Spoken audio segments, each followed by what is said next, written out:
Hey, what is up guys? So World SuperStars is coming out tomorrow into the TCG, and I'm going to go ahead and let you know what are the best things that you want to be pulling out of this or maybe trading your friends for. So anyways, let's go ahead and jump right into it. Now the first two cards that we're going to be talking about real quick are actually just two collector cards. They're the Legendary Magician of Dark and the Legendary Dragon of White. Basically, they have some win conditions where you win the match, but they can't be used in a duel anyways. Like I said, they're just for collector purposes, but they are getting less printed than the rest of the secret rares in the set. Anyways, the main thing that everyone's pretty much looking for is the Star Seraphs. So there's a Star Seraph Scepter as well as a Star Seraph Sovereignty. Basically the chair as well as the scepter. That is basically what the set entails. Other than that though, you probably won't see most of these cards in the meta. We'll talk a little bit more about some other cards, but for the most part in this set it's basically Star Seraphs. That's what you're looking to actually get.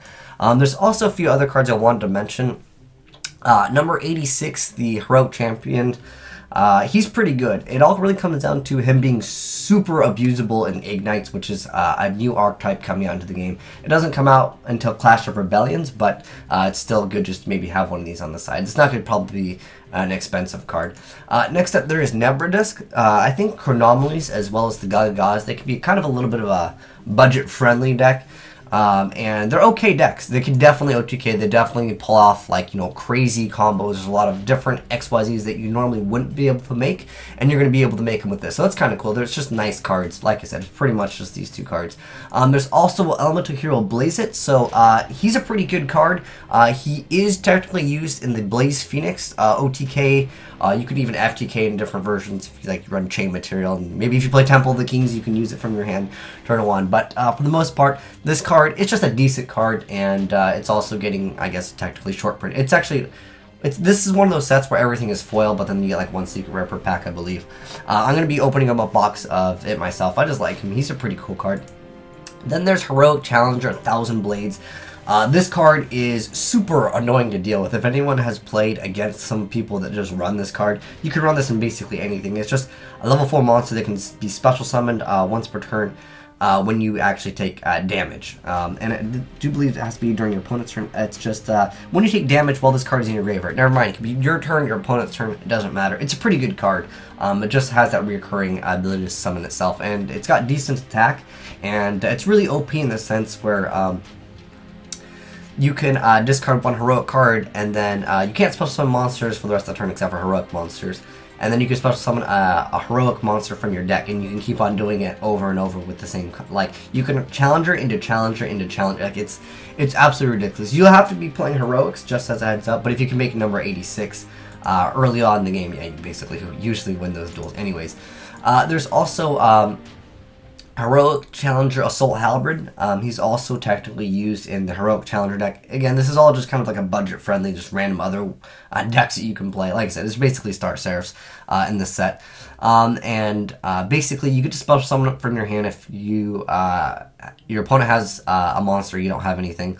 Well, it's just you have no monsters, you can have back row. And then if it attacks the defense position, it does piercing, and then when it does damage, you can add one heroic card from your deck to your hand. It's like an okay card. There have been different builds in the OCG that have been topping with Heroic Challenger, 1000 Blades, and as well as Assault Halberd. And remember guys, in the TCG, we have 3 copies of Reinforcement of the Army. So if you want to build a heroic deck, I think it's relatively easy to build a like number 86 turbo deck. I think Igknights do it much better because they have much more consistency, and they also have the ability to make other things. But I think this could be just a random sack deck that you might run into once in a while. Other cards I just kind of want to mention, because like I said, it all is the Star Seraphs, and I mentioned it like several times anyways. I just want to talk about other things in the set. There is some support for Galaxy Eyes, so maybe if you wanted to try out Galaxy Eyes, you can definitely make use of them. Galaxy Soldier can be also used in the Cyber Infinity Dragon, or Cyber Nova Infinity, whatever they decide to call it in the TCG, but you can use him in that deck as well. Another random card I thought was kind of cool that I just wanted to talk about was Earth Shattering Event. It's like an anti-meta-ish card. It's a continuous spell card that says if a card is sent from the deck to the graveyard, or cards, you get to target one card in either player's graveyard and you put it back in the deck. Also, neither player can send cards from their deck to the graveyard for the rest of the turn. So I think that's kind of cool. That definitely just has that ability to be like an anti-meta-ish card. There's also support for Mecha Phantom Beast in this. There's a new Synchro. I don't think anyone really cares for Mecha Phantom Beast. That archetype never really took off as a deck. Then before there's the one guy that's like, dude, you don't know what you're talking about. Mecha Phantom Beasts are so meta. Like, it's kind of like scrapped. Like, it didn't really just go off. It's not a bad deck, don't get me wrong. It can be good, especially with Scapegoat. There's also Ghost Trick, Angel of Mischief. That's kind of a card that I think is kind of cool, just for the people that like, you know, hot lollies. It's definitely there for you. There's Do Draw, which I think is kind of good in the Gaga deck. You play this in, there's a variant of Go, or it's Do's. There was a card where you can use like Do's and Gagas, but you just basically get to send one to the grave and then like you draw two. I think there's one for like there's support to play Go-Go's, Gagas, and Do's all into one deck. But this card, it's an okay card in the archetype. You can kind of mix the Gagas, Go-Go's, and Do's all in one deck. Wow, that was actually kind of impressive that I actually didn't mess up on that. But anyways, yeah, you could actually you can mix and match. Like I said, it's probably more of a like a fun little random deck. Then there's also one card that I thought it was interesting. It's a monster that gets a pretty cool effect if you pendulum summon it. So you could add a ritual monster or ritual spell card from your deck to your hand. Obviously, you don't really play this in Necros, but I thought that was interesting that they might be introducing us to perhaps ritual summoning also in the same deck as a pendulum deck, because that's kind of strange. But I could definitely see it working whether you want to ascend. You can, like, you know, go for Spiritual Whisper, maybe another card. You could normal summon Manju, maybe pendulum, go for this guy. Or, I don't know if it has a gender. Anyways, you make Spiritual Whisper, let's put it that way. You pendulum someone to make this card, and then you can overlay for like Lavalval Chain, and then you've already got your search off of Manju or Senju, and then you get your search off of Spiritual Whisper, so you get to add that, and then maybe you just go Lavalval Chain, send Jin to the graveyard, and then you can Jin lock your opponent relatively easy. So I thought that was just kind of cool. Maybe they'll give more support for like a ritual pendulum deck, because at the moment, there's just all kinds of decks just going all over the place where they're like a fusion, ritual, synchros, they're doing all kinds of crazy stuff, which I do like to see in the game of Yu-Gi-Oh! There's also some Heraldic Beast support. This archetype is another archetype that never really took off. It was kind of a rank 4 deck, and then I think pretty much got overshadowed because everything was just better at that time, and if you want to play a rank 4 deck, I think Satellite Knights are overall just probably the best. But you might be wondering, Asian Eyes, what should I build out of this? I'm a budget player, or maybe you're like, you know, I like to play competitively. What the heck should I actually build? And I would say, if you're patient enough and you want to wait to Clash of Rebellions, hands down, the best deck is going to be Igknights. This deck is going to be the best deck. It opens up so many loops and so many broken FTK, OTK. There's a lot of different ways you can play this deck. You can basically Exodia in the deck. You can lock your opponent out by going for like an 86 turbo. I'll put a link down below in the description box if you guys are interested in actually just understanding how that works. But I think Igknights, hands down, are going to be like the best archetype ever.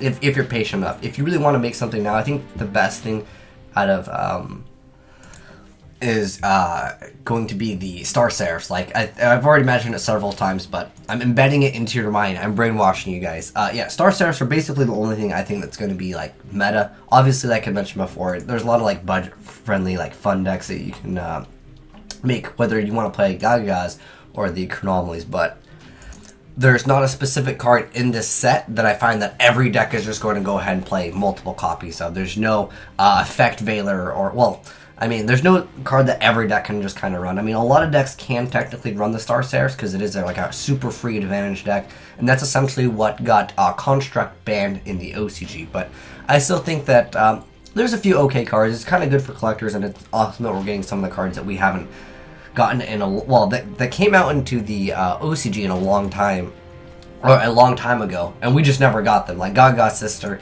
and the Nebra Disc. So it's kind of cool to see some of these cards, and as well as like the other like Galaxy Eyes support. I know that Galaxy Eyes, there's a lot of younger audiences that really just want to play Galaxy Eyes, and this definitely makes it better, but the archetype is not going to be really relevant. And also, if you guys don't know, Shaddolls are going up in price, and that's due to the Star Seraph Shaddolls. It's a very strong deck, very, very aggressive deck, so if you like OTK decks, well, Shaddolls basically were really good on OTKing anyways, but Star Seraphs will make the deck even harder on OTKing. But like I said, there's these two collector cards, and it's pretty much just the Star Seraph. So overall, I find this set, if you're not interested in Star Seraphs, and you're not interested in just collecting these cards, I don't even think this set is kind of worth it for you. Like I said, I would just wait for Clash of Rebellions, because this is going to be the next best deck in the game of Yu-Gi-Oh! But if you felt like I missed out on some other good cards, hey, let me know in the comment section below. Again, I'll post the full spoiler list. And definitely, guys, check out that Ignite thing, because it's going to be the best deck. You can Exodia in it, you can lock your opponent out.